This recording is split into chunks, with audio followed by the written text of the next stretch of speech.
Well, hello everyone. I'm delighted today to welcome a friend of mine, Simon Hodgkinson. Simon's a very interesting person to talk to today for a variety of reasons, but I think most importantly, we can draw some of the lessons learned from Simon's role as former CISO of BP, but also in his capacity as an advisor, strategic advisor to a number of software companies as well, and having had a very long and thorough background in IT, which led into these positions. So, Simon, do you want to just briefly share with everyone your background, just to colour in the picture a little bit here, and then we'll get straight into it. Absolutely. I'm delighted to be with you today, Dan, and look forward to let's say, a robust discussion on different topics. So yeah, I've been in IT now for 38 years. Started in the mainframe worlds with punch cards back in the mid 80s. Been through numerous different technology cycles, from kind of open systems through to cloud. So been a fantastic and fascinating journey, actually. I've worked for commercial software companies, so worked for people like Ingress and Sybase back in the day. I worked for Lehman Brothers for 4 years in the late 90s. And then went for a dot-com in 2000 to 2002. Sadly, that didn't work out as we hoped, but actually it brought me to the last company that I joined, which was BP. And from serially moving around organizations, I joined BP in 2002 and stayed for 18 years. It was a company where the company values and my values aligned really well, and had a fantastic time there. Last 2 roles I had with BP, I ran global infrastructure and operations for so everything from data centers, networks, end user compute, field services, and all the ITIL disciplines across 75,000 people, 600 sites, 80 countries. And then the final job was for the last 4 years of my career was as CISO at BP, my corporate career. Since then, I've been doing several advisory roles for companies like Semprus and Anixia, and just hopefully sharing some of the wisdom of 38 years in the industry. Well, I mean, what a backstory, and let's dive straight into this, because one thing I'm fascinated with is when we were last talking with a friend of ours, Jonathan, we were putting the world to rights. Up came the wonderful word of regulators and how regulators drive cybersecurity behavior. So tell me about some of your experiences there, and also how do you cope with that or deal with those challenges, Simon, when you're dealing with such scale as well? What an interesting basket of use cases here. Yeah, it's really interesting question, Dan. So the regulators can have a really positive impact on the foundational controls of cybersecurity. So getting really clear on expectations, and you can see things, although it's not really regulation as such, but in PCI, you can definitely see the improvements that has driven in those kind of foundational controls. GDPR is similar. So actually, as you look across the globe, there are great examples of the regulation driving positive behavior. But I also think it potentially has a negative effect. So some of the things that you've seen in the press recently with US CISOs in particular being taken to through the criminal justice process, I think is going to have a really negative impact. Now, why do I say this?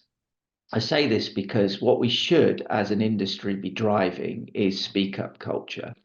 If you think about the airline industry, the reason why the airline industry improved their appalling safety record was because they adopted this notion of black box thinking. They adopted this notion of actually you speak up when you've had a near miss.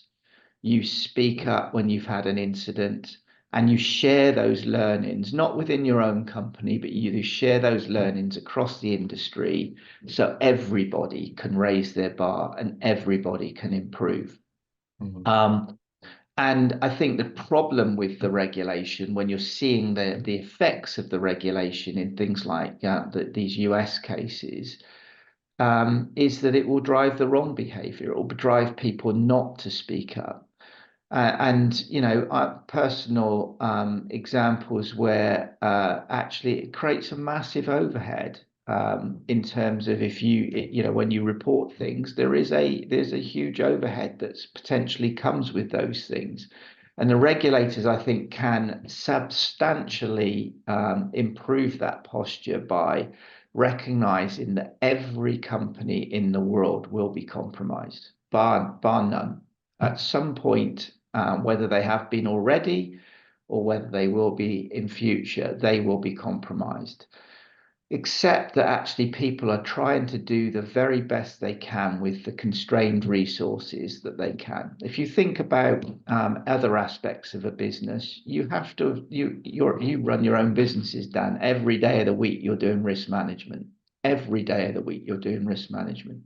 And you have to decide where you put your constrained resources. Now, if you take that to sort of an industrial scale, do I invest in end of life mechanical engineering kit that desperately needs replenishment, or do I upgrade a legacy piece of software? That's a business risk, right? If I lose my mechanical and engineering, I potentially lose my plant. I'm not able to process my plant. I'm not able to get goods out. I'm not able to make money. Is that more important than actually upgrading a piece of technology that have mitigating controls in place? Potentially no. So now I think that when events happen to people, the regulators need to give plenty of space for people to go through the appropriate process, and then take people through a balanced view of why it occurred, and encourage people to share those learnings across the industry so we all improve, rather than what's happening today, which appears to be the reverse of that, either hit people with massive fines. So remember the BA incident where they got hit probably 4 or 5 years ago now, and it was an application vulnerability. My guess is every company under the sun has got application vulnerabilities somewhere in their estate. And then you get hit with kind of 100 million plus regulatory fine. Well, actually, maybe that money would be better spent on improving cybersecurity rather than giving money to the regulators. So yeah, in my view, I think we have to move towards the airline industry where you still do get fines for negligence, rather, and obviously, if it is negligence, then potentially criminal cases. But to my experience in the industry, I know of nobody who's negligent. I know of everybody who's trying to do the very best that they can with the constrained resources they have. So accept that, share the learnings, and raise the bar for everybody would be my view. I love your analogy of the airline industry. As you know, I'm a commercial pilot, so it's something I really resonate with, and that kind of the learning is so important. You see in any incident in an airport, those through ICAO get rolled out, those lessons learned around the world. And the same with aircraft. And yes, we see sensational things, but we forget just how safe and how good these engines and aircraft systems are, and all those things. Why? Because of the feedback loop that's gone in with them because of regulation here. But this is an interesting one, Simon. I'm just going to slightly segue down here for a moment. When we come to, let's say, software development of any scale, of any form, the problem is we don't have that shared learning, do we? Because an impact in commercial company X will never be felt in commercial company Y unless we join it with regulation at the top, or as an overall industry, we see people growing in their career, and then it organically spreads. But it's not the same as the airline industry. We can't, ground a particular aircraft because of a defect in an engine, for example, until it's, we deem it safe. How do we deal with that, especially again on scale that you've experienced? It's a very difficult one, isn't it? It is a difficult one, and I think my point was more about the tonality of the regulator than actually is regulation good or bad. Regulation is good. I absolutely agree. We need regulation to set the bar for people to achieve. My point is you've got to accept that every company under the sun will get compromised at some point, even if they're the very, very, very best company at cybersecurity. If they're spending billions of dollars, if they're born as a technology company, you know where I'm going with this. The biggest tech companies have all had major incidents, right? I mean, these are meant to be the best people. They're investing billions of dollars. So I think you have to accept that those things are going to occur.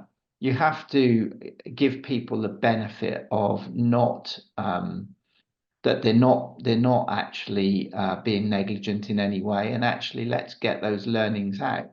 Now, in software development, again, I think there are learnings that we can take, through things like instrumenting the continuous integration, continuous development pipelines, so that actually the code that we write is safe. Let's use the term safe, given we're on the analogy of the airline industry, when it gets released into production. That doesn't mean it won't get compromised, because of course, 0 days come out that nobody knows about. New vulnerabilities will occur. Maybe open source libraries that you're using will occur. But I think, again, we've got to get clear on where the bar is. What is the quality bar that people need to achieve, and make sure that things are instrumented appropriately before they get released. The supply chain, for a big organization, as I said, we worked across 80 countries, 600 sites. The supply chain's a massive challenge. So it doesn't matter, and look at the big attacks, that have occurred across the world. And it's often the supply chain that's hit, not the direct company. If somebody wants to infiltrate your organization in some way, and you've got really robust, I was going to say great, but let's use the term robust controls, then often people will attack the supply chain either through logical cyber or physical to get into organizations as well. So there are always going to be areas of a weak underbelly. So back to the software development, I think again, set the bar, and start to use tech to make sure that the code that we're releasing is quality, but accept the attackers now are going after those areas where they get the biggest blast radius. I mean, that was SolarWinds, right? If you attack SolarWinds, then you're into thousands of companies, rather than attacking, say, a BP and trying to get into a piece of software there. And there are examples, right, Dan, where actually, things went wrong. So where code was developed in-house with a partner, and there's a configuration mistake, and then the source code's available on the internet. Unfortunately, I work for a fabulous employer who we were able to stop releases at that point until we were absolutely clear that all of the code was clean. And with our partner, we worked through that.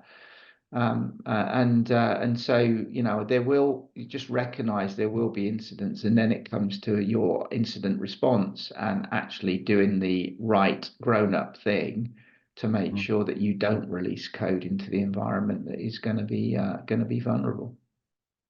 So you touched on a phrase that I absolutely adore, which is security is a quality measure, or can be driven by quality, rather than shutting everything down. It's a different way of thinking, isn't it?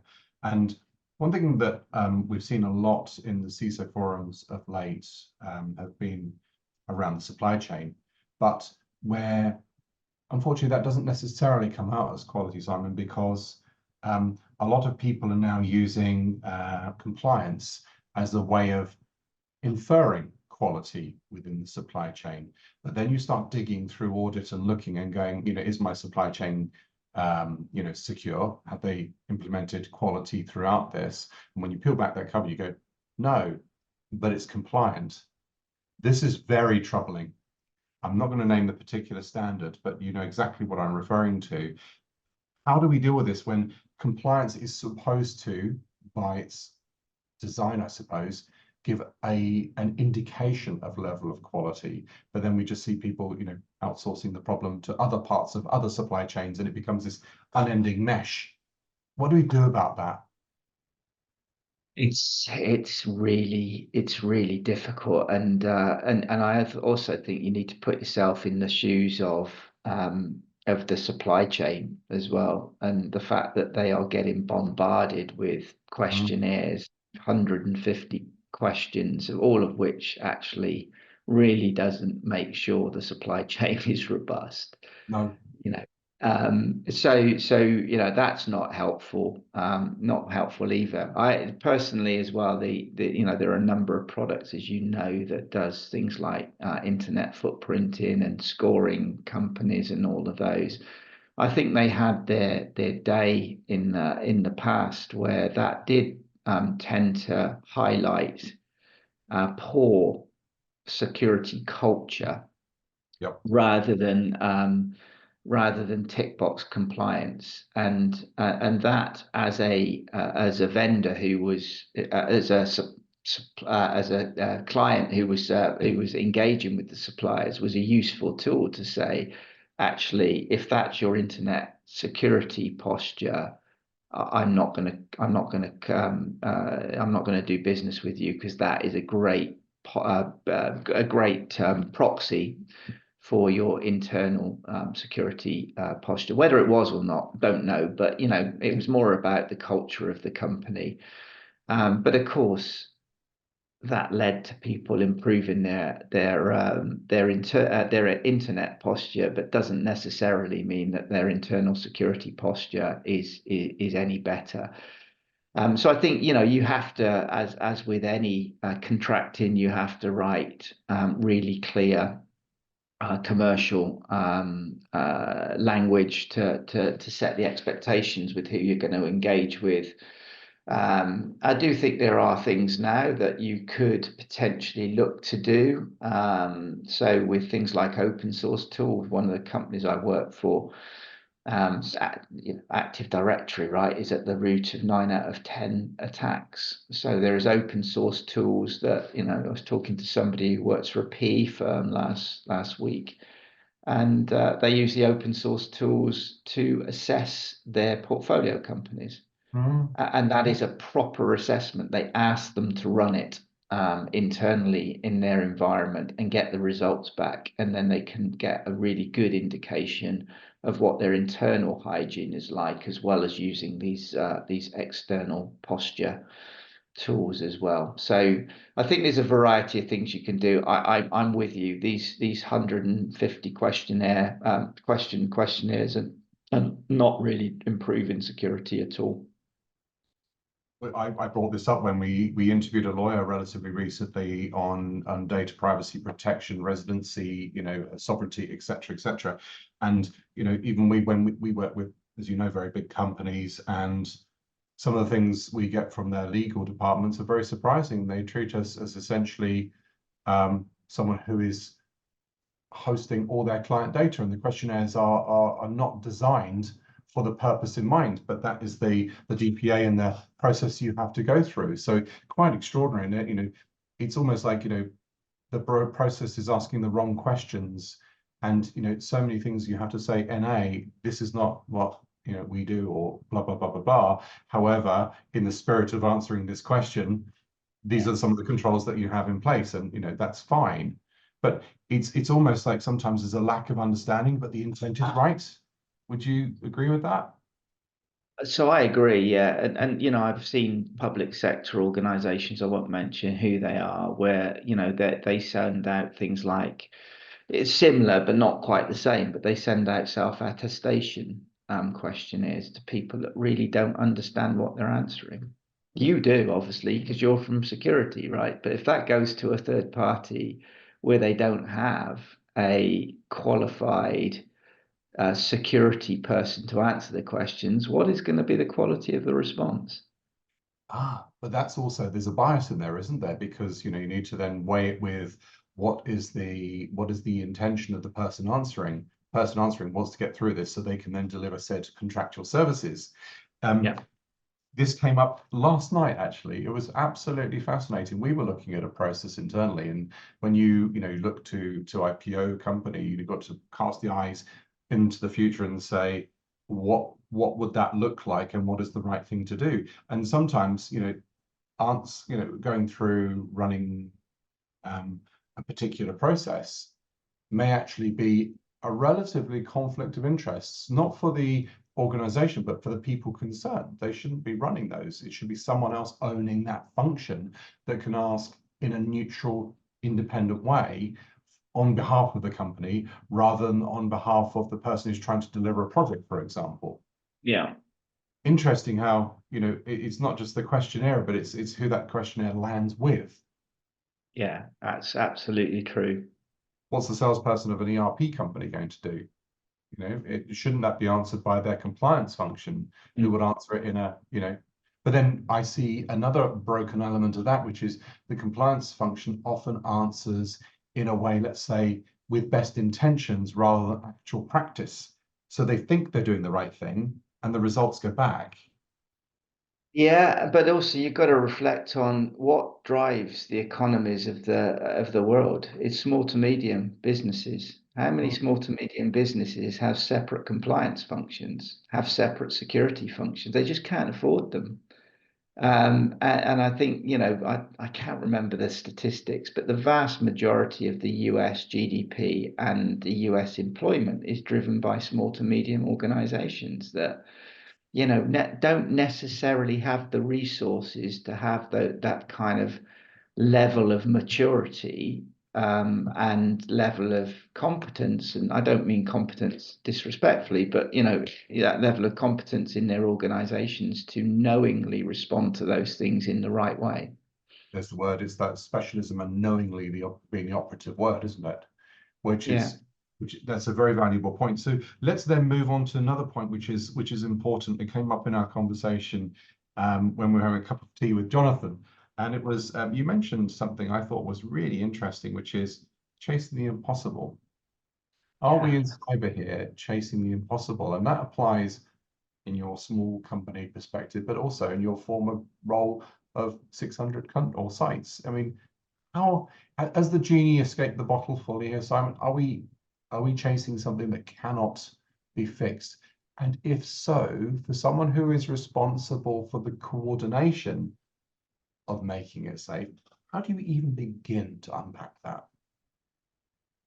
That's God, we could be here Big for question, hours. isn't it? Um, so I think you have to reflect that this isn't a technology problem, first and foremost, right? This is a people problem, people and process, and the technology comes last.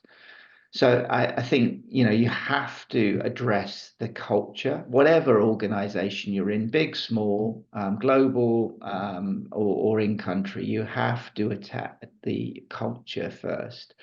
And what do I mean by that? You have to get clear on accountabilities and make sure that the organization that you work for recognizes that cyber is a business risk. It's not something that can just be handed over to the technology function because it's complex and hard. If you think about every other risk in a business, whether it's kind of in the engineering space, you don't necessarily have the C-suite understanding the engineering details, but they do manage the risk associated with things like mechanical and engineering really well. They manage operational risk, financial market credit, reputational risk. That's what they do all the time. They've got to understand that cyber is just another business risk that they need to manage. So And once you get a culture, and I was blessed to have just the most amazing CEO and CFO in Bob Dudley and Brian Gilvari, who was so supportive of cybersecurity and getting the message through their business leadership that this is a business risk first and foremost, and Simon's here to help you manage that risk, but you are ultimately accountable. So I think actually that's the culture of the company, and you know, having the CEO and the CFO leading things like Cyber Awareness Week. You know, what's the older adage? What's important to my best boss fascinates me. So if you can get the top of the house talking about cybersecurity, then the whole organization talks about cybersecurity as a risk. So I think that's first and foremost the things that you should tackle: accountabilities and culture around it. Then it's all about process, right? So you hear lots of people throw in loads of tech at business email compromise, for example. Actually, if you get the processes right, so if somebody sends you a change the bank account at 5 p.m. on a Friday night, maybe it's going to be a bit dodgy, right? So what do you need to do? You need to go back to your old decks, pick up the phone to the person that you know and the number that's been approved through your counterparty due diligence process, and make sure that it's genuine. That is process. That's not tech. Now, can tech help with that? Absolutely. It can flag, you know, indicators that suggest this is a malicious behavior. But ultimately, it's process that defends you. I use that as a microcosm of an example. And then you get to tech, and you use the term, Dan, fix. Cyber is impossible to fix, right? You cannot eradicate the risk. You cannot. No company will, other than going back to pen and paper. You know, so you have to accept it's a risk that you need to manage. And therefore, what you need to do is either address those vulnerabilities you have in your environment, or put in mitigating controls. So the reason I said don't chase the impossible, and I hear it all the time, is people saying, "Oh, we have to patch 100% of our environment." Well, no, you don't. You have to patch the things that you need to patch, and if you've got mitigating controls in place, that gives you optionality to delay the patch. And ultimately, you should do it, but actually, it gives you optionality. So the classic example of that is in the operational technology space. You know, when you're running rigs, refineries, um, manufacturing plants, production lines, etc., you can't just bang out a critical Microsoft vulnerability in 24 hours. That just is not practical, because you'll have to shut down the plant potentially, which creates a huge amount of overhead to do that. But actually, if you have appropriate segregation, appropriate remote access controls, then actually you've got protections in place to make sure nothing bad will hopefully happen. You can't guarantee anything in cyber, of course. So I think when I say don't chase the impossible, you know, putting things out like 100% of vulnerabilities fixed within 30 days. I don't know anybody can do that. I mean, you know, you think about, I've been in the industry for eons, right? But you think about things like Java. How many people have really got a handle on where Java is installed in their environment in detail, and have upgraded every version of out-of-date Java, which Java was probably the most vulnerable software beyond Microsoft a few years ago. I don't know if it still is, but so I think when I'm saying don't chase the impossible, it's about actually being really practical about what you can do to protect your company with the resources you've got, and having appropriate mitigating controls in place should bad happen. I will then say the one thing that I would massively encourage people to do, and I'm really pleased that the industry is picking up this word resilience now. People talk about cyber resilience. I'd much rather they talk about operational resilience. And resilience means being able to withstand an adverse event or recover quickly from that adverse event. And people need to be very well prepared to recover from a cyber incident. That means they need to make sure that their crisis management processes make sure that work effectively in a cyber incident. So the one thing that is different from cyber from most other crisis organizations will have is it's borderless and boundaryless. So it's likely to affect all parts of your business at the same time rather than being geographically constrained. Mm. So you need to make sure your incident processes scale appropriately to that. And when I'm talking about your incident processes, I'm not talking about the response teams, the tech teams. I'm talking about, does your legal department able to respond effectively? Your communications department, your business leadership, are they going to be able to effectively manage that sort of crisis? Then you've got the tech teams. Can they actually respond to a global crisis effectively? Now, let's talk about constrained resources. Most people are constrained on people. So, again, can you run a 24/7 incident that's likely to run for weeks on end, recovering from a massive cyber effect? And therefore, if you don't, how do you supplement your resources to do it? Do you understand the steps in the dance? And again, like I said, I work for a company in the Active Directory space. I've seen numerous organizations do a really good job of their CIA triad, rating their applications on confidentiality, integrity, and availability. What do they forget? The very thing that is at the heart of delivering their strategic outcomes, which is 25-year-old technology and Active Directory. It's the switches and the routers and all of that kind of stuff that you need to get up first. So it's about really having playbooks and have done at least tabletop exercises and where possible, proper recovery exercises to make sure you've got the muscle memory to know how to recover from those events. That was a phrase I was going to bring up actually, that muscle memory. And muscle memory is only acquired by trying something, doing it. The wonderful thing in life, human error, but Yeah. in that safe environment. Back to your point about a safe culture that allows that kind of trial and error to create said playbooks, but with a degree of flexibility in that as well, Simon, that allows organizations to adapt, because they may not be, that muscle memory may not be, it's a good primary response, but they may not have an absolute playbook for that X scenario, right? Yeah. Yeah. Interesting. So actually, Dan, one thing I'd add to that as well, and it comes back round to the conversation about accountability.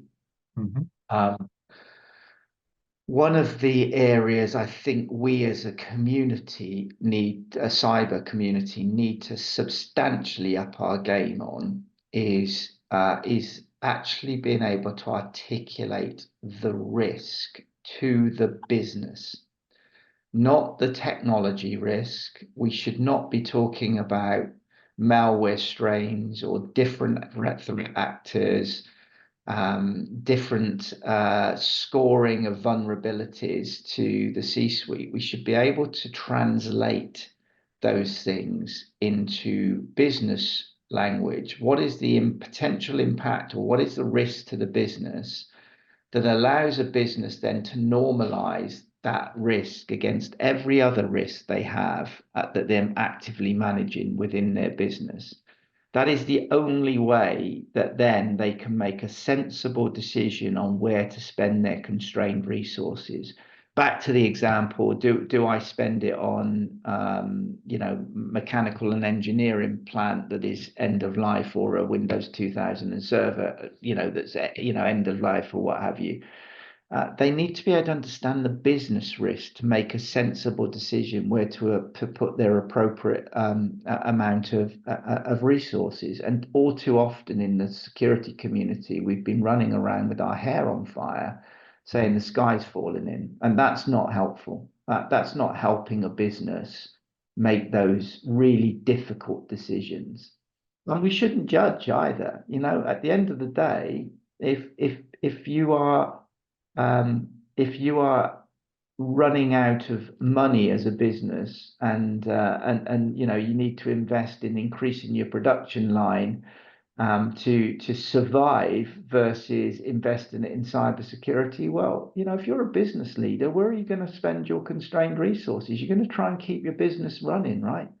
But so long as they've made that appropriate risk judgment, it's been discussed, it's understood, and people have made a decision based on the context of their business. That's fine, and we shouldn't sit back in judgment and say, oh, they're a terrible business because they're not doing X, Y on cybersecurity. They're not, if they've made that appropriate risk judgment with all of the information available at hand. They're just trying to do the best job they can to keep their business running. You've made me think when I'm on page 2 of my pad, and my page 2 is future notes for future consideration. But this is really interesting. You've just played a scenario out, Simon, in my mind here, which is, and it's a function of capitalism and markets and stuff that we've talked about as well in the past. But so many organizations will swap out profit for risk. Now, that's not a binary kind of statement. There's a whole graduation on this. Ones are, commercial acumen, it makes the right degree, like exactly what you're describing here. But then there's others that use it as a proxy to almost behave in a negligent way. We don't accept the risk because, the profit imperative is X. It's not that we're not profitable, it's not that we're really profitable, we're just not insanely profitable, which is what it's expecting. And do you feel that in some ways the world has sort of wound itself up so much in some tight cycle of expectations, looking at the NASDAQ right now that we discussed earlier, et cetera, that suddenly now the narrative isn't about doing the right thing necessarily, or about satisfying regulators and having the right culture in place, but all of that sometimes is we can put too much profit ahead of the obligations that are the imperative of the business. A big question, of course. Culture, Dan. To my mind, that's the culture of the company. And I'm delighted to say my former employer wasn't like that at all. My former employer was absolutely about risk management and not chasing that last dollar at all cost. It was about appropriate risk management, and I think that culture comes from having exceptional leadership. And we talked a lot about we talk about big companies like BP, but there's this massive small to medium set of organizations that fuel most economies in the world. Ultimately, again, it still comes down to leadership. It's do you look after your people at the expense of profit? Well, let's hope people do, because ultimately you've either got a short-term horizon, which is I can get that extra dollar, but my people are going to leave, and that's going to cause me problems downstream. Or I can invest in keeping my people happy. That means I don't get that dollar today, but I'll certainly get it tomorrow. But that to me is about the culture of the company and the culture of leadership. And I would desperately hope that most business leaders would be in the place of appropriate risk management rather than just this unconstrained chase for profit. But we were talking about the ridiculous levels that are fueling things like the NASDAQ earlier, and it does worry me. It worries you, I'm guessing, because we've all seen the foundations of the basis of that worry, right? Yeah, yeah, and we chatted earlier about, I mean, my former employer, one of my former employers was Lehman Brothers, right? And having lived through several financial crises, that was fueled by just greed, frankly, just greed. And you know, that we again, you go back in history, we've got very short-term memories. Humans seem to have very short-term memories, and you can see that greed again starting to fuel the stock exchange valuations, etc. now. And I just desperately hope we don't hit another financial crisis as a result of that greed. And if we do, it's culture, and it comes down to short term over long term, and that's a cultural issue. This is fascinating because, you know, I spend, as you know, lots of time with lots of CISOs around the world in all sorts of different use cases. You learn so much. It's extraordinary. This is one of the first conversations I've had. I mean, everyone talks about people process technology, but someone's actually now starting to really push into those, you know, important components of the cultural aspect of people, and the accountability side and the process. Um, I would absolutely agree with your points on that. You know, you can't fix everything, and ultimately, the whole journey is about managing a balance of all of those. And that CIA triangle, you know, we've heard people process technology, CIA, till we're blue in the face. We've heard and said these things, but actually, when you really start to unpack them and follow the journey, it's a very, very interesting road, isn't it? I'm really conscious of time. We could talk about this for so much longer, Simon, but for the moment, I think we'll have to leave it there, but we should definitely do another session together. Simon Hodgkin, former CISO BP, technology advisor, and just really, really interesting guy. Thank you very much indeed. Been a pleasure, Dan. Thank you. Thanks for the invite. Thank you.